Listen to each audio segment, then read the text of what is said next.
आज हम बात करने वाले हैं कि कैसे आर्टिफिशियल इंटेलिजेंस यानी एआई ने ऑनलाइन खतरों की पूरी दुनिया ही बदल दी है। अब ये सिर्फ हमारे कंप्यूटर पर होने वाला कोई अटैक नहीं है, नहीं, ये सीधा हमारे दिमाग पर, हमारे भरोसे पर हमला है। तो चलिए इस पूरी तस्वीर को जरा और गहराई से समझते हैं। और ये बात कोई और नहीं बल्कि नेशनल फोरेंसिक साइंसेज यूनिवर्सिटी के एक्सपर्ट्स कह रहे हैं। यही आज की हमारी पूरी बातचीत का निचोड़ है। खतरा अब टेक्निकल नहीं, साइकोलॉजिकल हो गया है। मतलब ये पहले से कहीं ज्यादा पर्सनल और सच कहें तो कहीं ज्यादा डरावना बन चुका है। जरा सोचिए, बॉस का एक मैसेज आता है, बहुत जरूरी है, फौरन इस अकाउंट में पैसे भेज दो। पहली नजर में क्या लगेगा? यही कि बॉस ने कहा है तो करना ही पड़ेगा। पर क्या हो अगर वो बॉस हो ही नहीं, बल्कि एक एआई हो जो हूबहू उनकी तरह बात कर रहा हो? बस यहीं से आधुनिक साइबर क्राइम का असली खेल शुरू होता है। तो सवाल ये है कि ये बदलाव आया कैसे? एआई ने हैकिंग को सिर्फ कोड और सिस्टम की दुनिया से बाहर निकालकर हमारी भावनाओं, हमारे रिश्तों और हमारे भरोसे की दुनिया में ला खड़ा किया है। अब ये कोई टेक्निकल प्रॉब्लम नहीं रही, ये एक गहरी पर्सनल समस्या बन चुकी है। जरा इस फर्क को देखिए, कितना बड़ा बदलाव है ये। पहले के जमाने में हैकर को किसी सीईओ के कंप्यूटर तक पहुंचने के लिए सचमुच सफाई कर्मचारी बनकर ऑफिस में घुसना पड़ता था, फिजिकल डिवाइस लगानी पड़ती थी। आज एआई सोशल मीडिया को खंगालता है, लिखने का तरीका, बात करने का अंदाज सब कुछ सीख लेता है और फिर एक ऐसा ईमेल बनाता है जो लगता है कि बिल्कुल असली है। ये निशाना इतना सटीक होता है कि इसे पकड़ पाना लगभग नामुमकिन हो जाता है।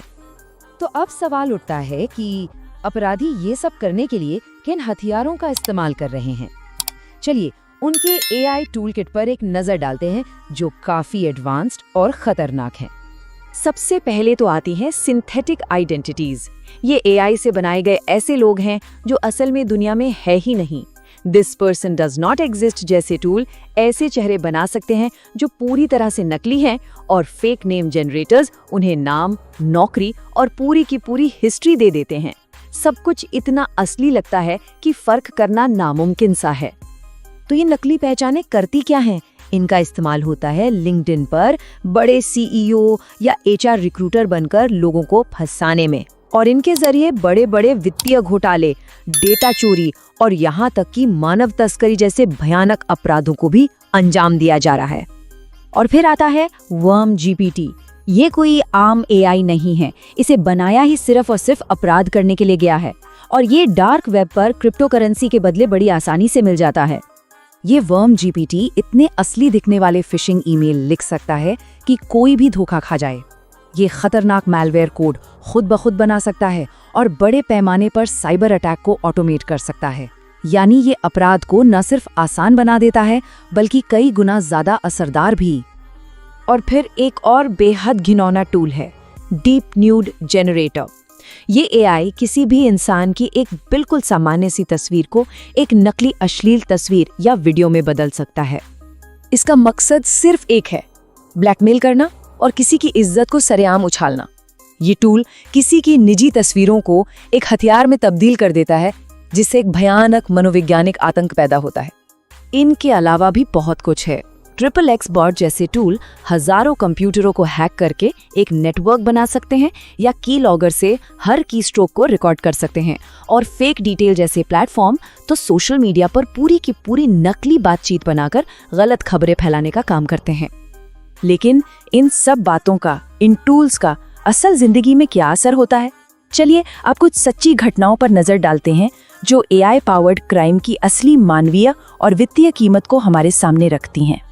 45 लाख रुपए, ये वो रकम है जो सिर्फ एक स्कैम में एक इंसान और उसकी कंपनी के खातों से साफ कर दी गई।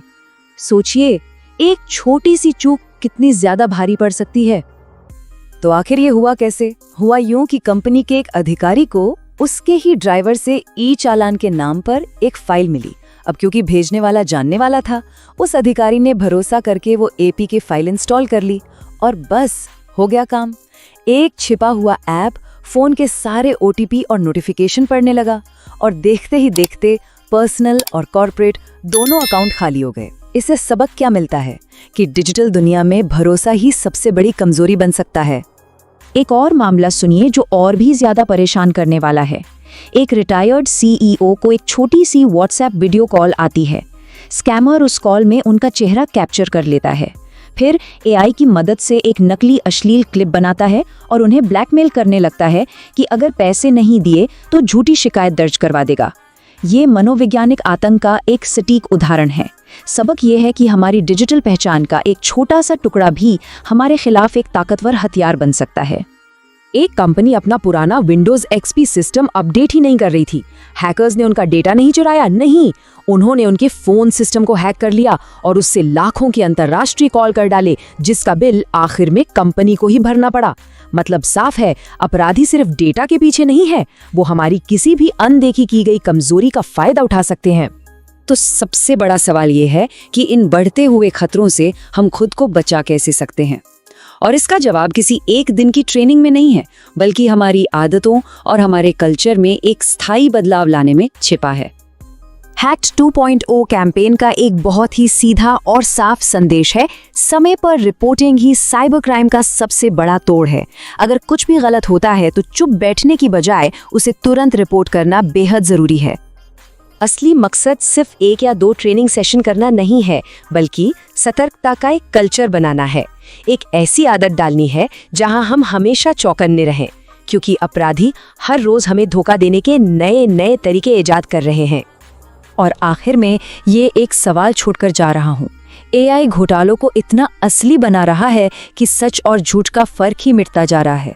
तो क्या हमारी जागरूकता उस टेक्नोलॉजी से ज्यादा तेजी से बढ़ सकती है जो हमें ही धोखा देने के लिए बनाई गई है? इस पर सोचना बहुत बहुत जरूरी है।